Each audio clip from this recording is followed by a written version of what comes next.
Good evening. Thank you for coming to hear the history of Plymouth Plantation. First, I will unfold the causes that led to the foundation of the new Plymouth settlement and the motives of those concerned in it, in order that I may give an accurate account of the project. I must begin at the very root and rise of it. In England, they hunted and persecuted us on every side until our former afflictions were but flea bitings in comparison. Some were clapped into prison. Others had their houses watched night and day and escaped with difficulty. And most were obliged to fly and leave their homes and means of livelihood. Yet these and many others, even severe trials which afterward befell them, being only what they expected, they were able to bear by the assistance of God's grace and Spirit. However, being thus molested, and seeing there was no hope of their remaining there, they resolved by consent to go into the Low Countries, where they heard there was freedom of religion for all, and it was said that many from London and other parts of the country who had been exiled and persecuted for the same cause had gone to live at Amsterdam and elsewhere in the Netherlands.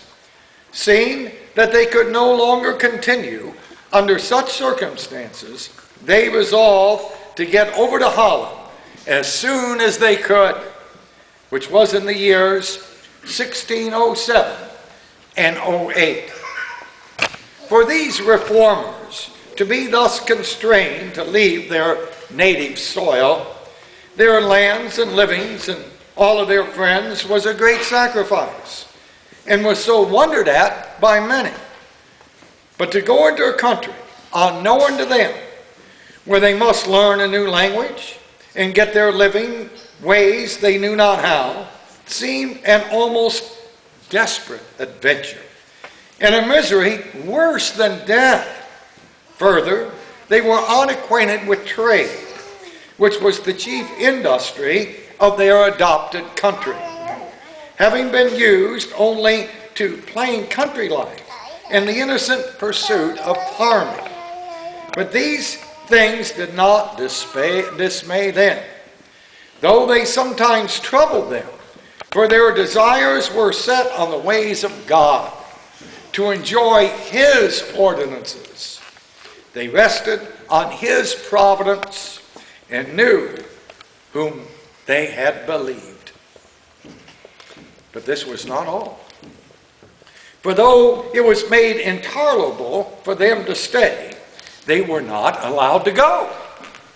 The ports were shut up against them, so that they had to seek secret means of conveyance, to bribe the captain of ships and give extraordinary rates for their passage.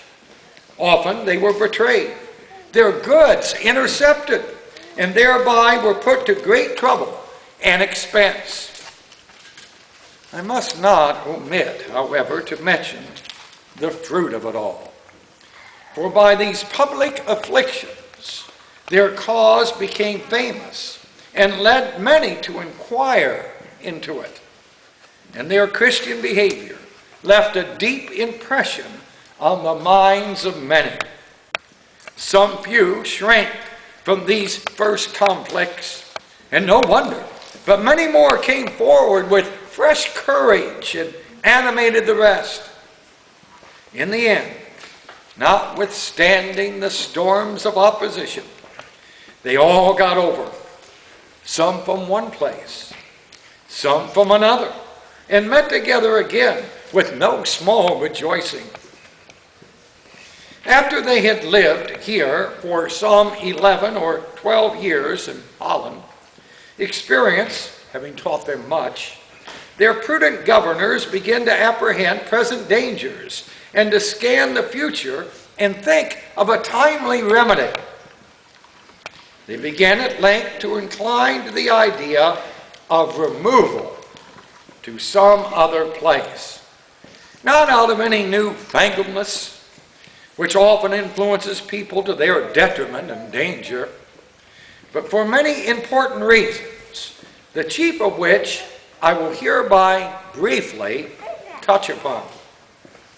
First, they saw by experience that the hardships of the country were such that comparatively few others would join them, and fewer still would bide it out and remain with them. Secondly, they saw that though the people generally bore their difficulties very cheerfully and with resolute courage, being in the best strength of their years, yet old age began to steal on many of them, and their great and continual labors with other crosses and sorrows hastened it before their time. Thirdly, as necessity was a taskmaster over them, so they themselves were forced to be, not only over their servants, but in a sort of over their dearest children, which not a little wondered the hearts of many a loving father and mother, and produced many sad and sorrowful effects. Many of their children, who were of the best disposition, and who had learned to bear their yoke in their youth, were willing to bear part of their parents' burden, were often so oppressed with their labors that though their minds were free and willing, their bodies bowed under the weight and became decrepit in early youth, the vigor of nature being consumed in the very bud, as it were, but still more lamentable, and of all sorrows most heavy to mourn, was that many of the children, influenced by these conditions and the great licentiousness of the young people of the country and the many temptations of the city, were led by evil example into dangerous courses, getting the reins off their necks and leaving their parents. Some became soldiers. Others embarked upon voyages by sea, and others upon worse courses, tending to dissoluteness and the danger of their souls, to the great grief of the parents and the dishonor of God. So they saw their posterity would be in danger to degenerate and become corrupt. Last and not least, they cherished a great hope and inward zeal of laying good foundations, or at least of making some way towards it, for the propagation and advance of the gospel of the kingdom of Christ in the remote parts of the world, even though they should be but stepping stones to others in the performance of so great a work.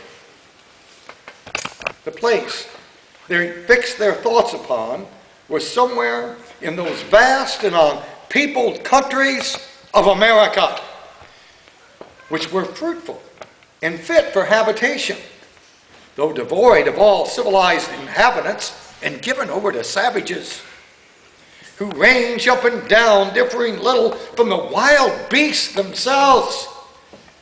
This proposition, when made public, found many different opinions and raised many fears and doubts.